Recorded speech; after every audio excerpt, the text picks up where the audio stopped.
Ever stopped to think about the medical system in Zootopia? Imagine a hospital where in one room, a hummingbird is getting a cast the size of a grain of rice, and next door, a hippo is undergoing a heart transplant. The sheer scale of the medical challenges in a world like Zootopia is absolutely mind-boggling. It presents a fascinating paradox. How could a single, unified healthcare system possibly treat everyone, from a microscopic shrew to a towering giraffe, and ensure that the care is not only accessible but also effective for every single species? It's a logistical nightmare, a biological puzzle, and a testament to the incredible world building of the movie. Today, we're going to put on our scrubs and dive deep into the fundamental biological hurdles that Zootopia's healthcare system would have to overcome every single day, from the emergency room to the pharmacy. Let's explore how this incredible city keeps all its citizens, big and small, healthy and safe. First up, diagnostics. How do you even begin to diagnose an illness when your patients range so dramatically in size and biology? Think about it. For nocturnal creatures, maybe they use advanced infrared scanners to detect inflammation or abnormalities in the dark. For patients so small they're practically insects, they'd need microscopic analysis just to identify the ailment. A simple checkup would be an incredible feat of engineering and biology. Then there's the problem of symptoms. A cough in a canine is a pretty standard sign of a respiratory issue. But what does a cough even look like for a chameleon or a snake? Does a fish get a fever?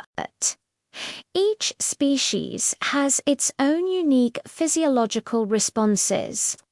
A doctor in Zootopia would need an encyclopedic knowledge of countless different biologies just to understand what a patient is trying to communicate.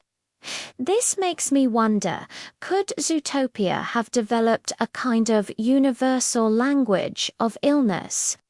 Perhaps they've created a common diagnostic framework, a set of baseline tests and markers that can be adapted and interpreted across species, despite the immense diversity. It's like translating 1,000 different languages of pain and sickness into one coherent diagnosis. The technology required would have to be light years ahead of our own. Once a diagnosis is made, the next massive hurdle is treatment. How do you tailor a cure for everyone? Let's talk about medication. The dosage alone is a mathematical nightmare. A single drop of a painkiller might be enough for a mouse, but an elephant might need gallons of the same substance for it to have any effect. This implies an incredibly sophisticated pharmaceutical industry capable of producing medications in microdoses all the way up to mass solutions. And how are these meds delivered? A pill for a rhino would be impossible for a hamster to swallow. Maybe they use transdermal patches, specialized inhalants, or even precision-guided nanobots to deliver medicine directly to the cells. The possibilities are as varied as the patients themselves. And what about surgery? Can you even picture an operating theater designed for such extreme size differences? You'd need surgical tables that can support the weight of a polar bear, but also have microscopic attachments for operating on a field mouse. The surgical tools would need to be just as adaptable, from massive scalpels and clamps to instruments so fine they're invisible to the naked eye. Imagine the field of prosthetics, designing an artificial limb for a giraffe with its long, slender leg is a completely different engineering challenge than creating one for a badger or an octopus. Each limb would have to be custom designed not just for the species, but for the individual's specific anatomy and lifestyle. Then there's the pharmacology of it all. Is there a universal pain reliever that works on both predators and prey, carnivores and herbivores, or would they need entirely different lines of drugs? A medicine safe for a sheep could be toxic to a wolf. The complexity is just staggering. This all leads to a huge question.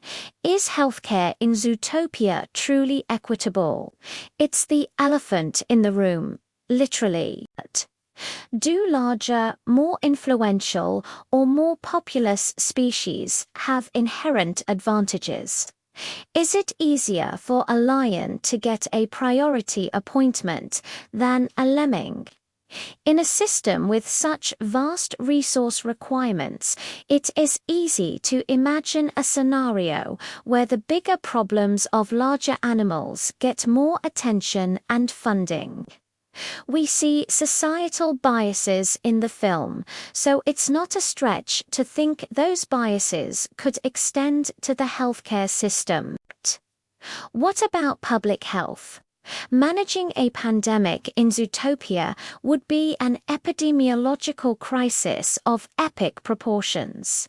How do you implement a vaccination program for species that live underground, in the water, and in the sky? A virus that's mild for a rhino could be devastating to a rodent population.